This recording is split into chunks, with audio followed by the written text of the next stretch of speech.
Assalamu alaikum wa rahmatullahi wa barakatuh. Thank you so much for joining us in one of these videos that correspond to a journey that we're taking together to get to know the culture of Qatar and its traditions throughout the pages of its literature. In this case, we will talk about a book called Studies in Qatar Folklore number 2. There is another video in this channel that talks about the first edition of this video. This one takes another topics and gets a bit more deep into it. So, first I would like to start by reading a bit of the introduction of the book so we can know what can we find here. Okay?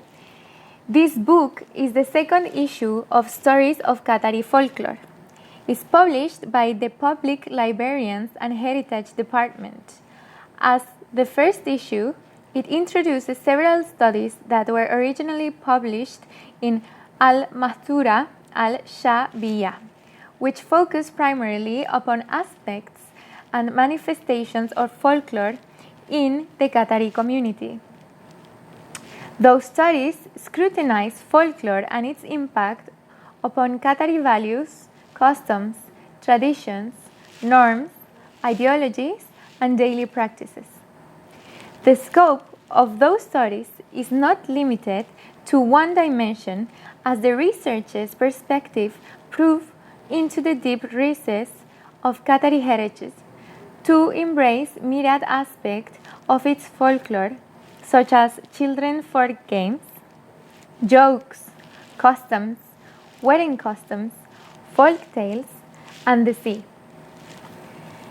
And then I would also like to read the last part of the introduction, which speaks about the reasons of the book, and also it also represents a bit more about of what we are doing with these videos. The last part of the introduction says, the aim of publishing the second issue of Studies in Qatar Folklore has not changed.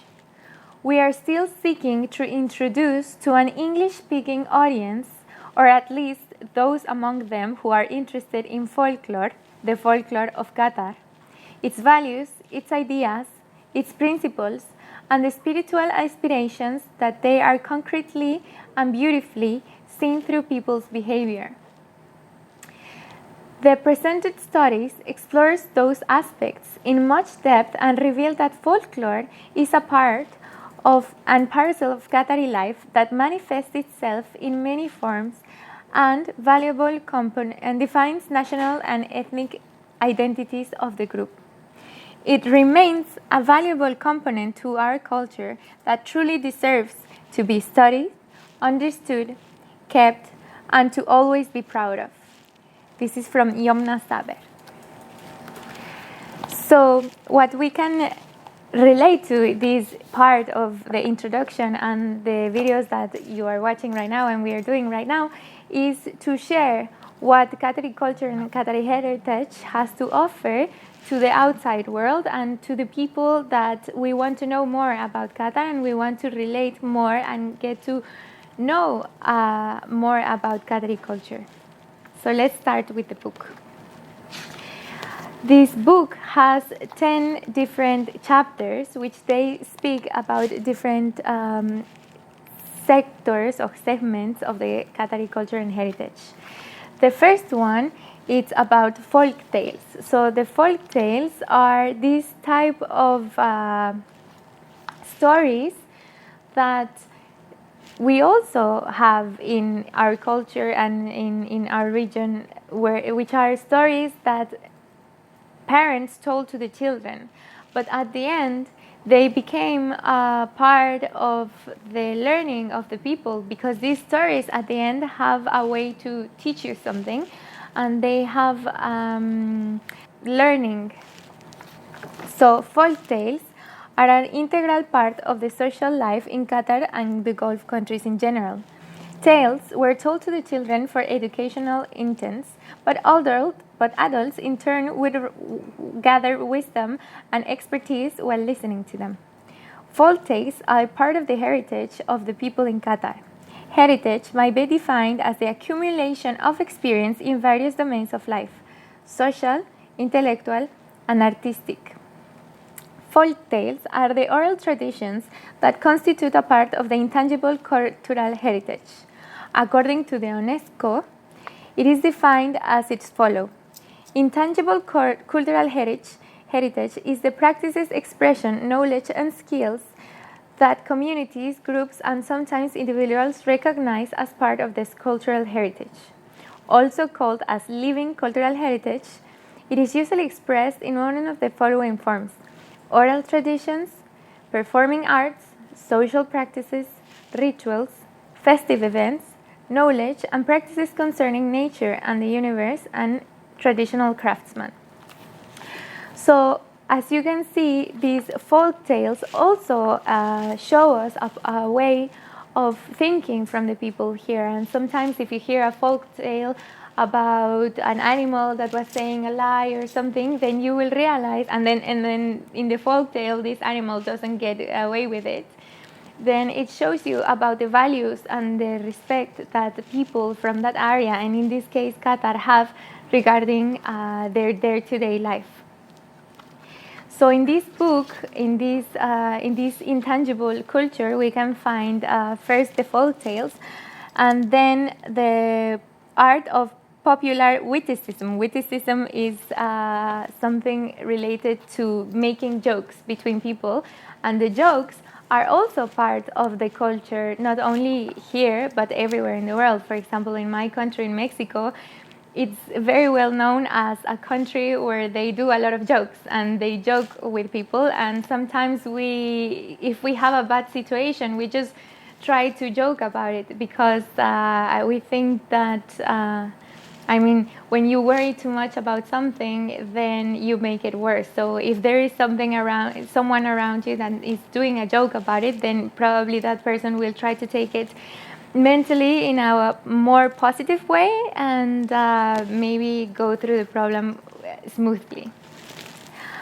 Then the third chapter is also about folk tales with morphological perspective. The next one is the model of a Qatari relationship with the sea, because as you also might know, and as I explained in one of my previous videos, the sea is a very important element in the Qatari tradition.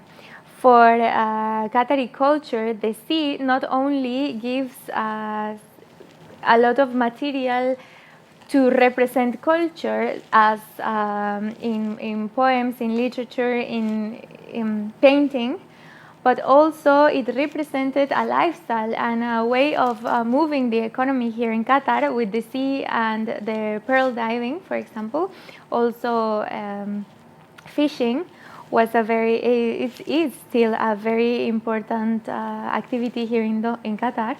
So we can also see a full chapter of the book that explains and talks about the relation of Qatari cultural tradition with the sea.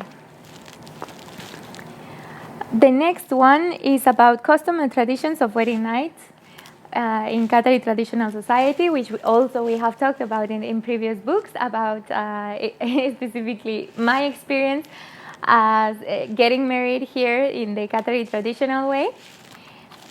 Then there's a chapter about kindergarten and the school for children here in Qatar, folk games, and these two last, which we will speak about shortly, and I will invite you to study more about it and read this book so you can know more about it. One of them is the traditional role of the mashlis. So when I came here, I realized that there was and there is a special place in houses. I would say not maybe the most important place in the house, called mashlis. So here it's where I learned that the culture and the diversity not only comes with languages or traditions, but it also comes in architecture. So as a person from my region, I found it very peculiar when I came here and I saw this place of the house, which it is one of the most important places of the house, and that normally that is where people receive you if they are inviting you to their home, and it is called majlis. So in the chapter of the majlis, we can see that they refer to it as an Arab gathering room and assembly hall for a better understanding of its system in our folklore culture. This leads to the study of a majlis phenomenon as a system composed of folk elements that revolve in this concept and keep it alive in people's memory and integral part of their daily practice. In our search for the concept of a majlis as a component of the folk culture, it seems appropriate to address the wider concept of folk culture produced by men, a culture that has an impact on people's behavior and which they live and shape their lifestyles and daily behavior. And what I would like to highlight about the majlis is that this area of the house, on this salon of the house, so this place in the house, and what I mean with the importance of the majlis is that it refers to one of the most important and most valuable characteristics that represent Qatari people, which is the hospitality. So they have in their house a place where they receive people, and as we can also read here, a part of the poet of Abdelaziz Al Saud, it says, "In his majlis chairs were aligned straightly, and his carpets and furniture were from the Levant."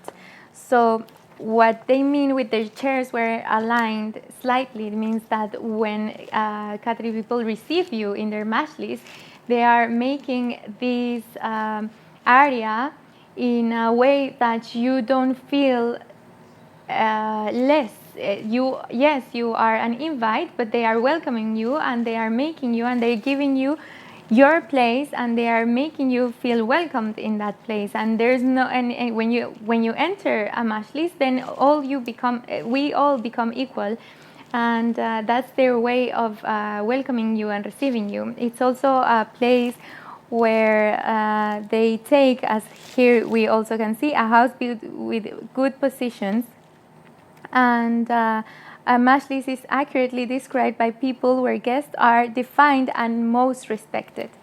So we can see that a majlis it's a very important part of the Qatari culture.